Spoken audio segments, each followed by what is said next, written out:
Eğer özgürlük mücadelesi bedel istiyorsa ödeyeceğiz bedeli. Hiç baş eğmedik. Hiç de eğmeyiz. Ben yüz binlerce oyun temsilcisiyim. Buradayız. Tarihten beri varız. Bundan sonra da var olacağız. Ama hucu zamanan da tırsın, hucu çandan da tırsın. Sizden korkmuyoruz.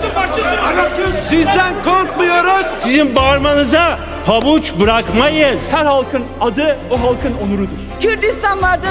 Ben bir Kürt kadınıyım. Ana dilim de Kürtçedir. Bizim vatanımız insanın insanca yaşadığı, işçinin ölmediği, kadının ölmediği bir vatandır. Yaşasın barış, yaşasın hayat.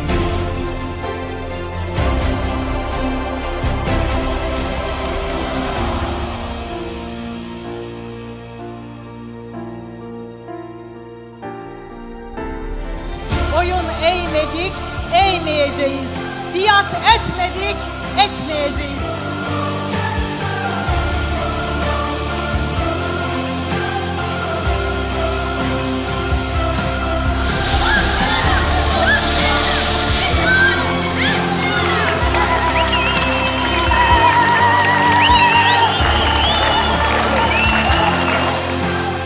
Ne mutlu bu buluşmaya, ne mutlu bu yan yana gelişe, faşizme karşı omuz omuza mücadeleyi büyütmeye.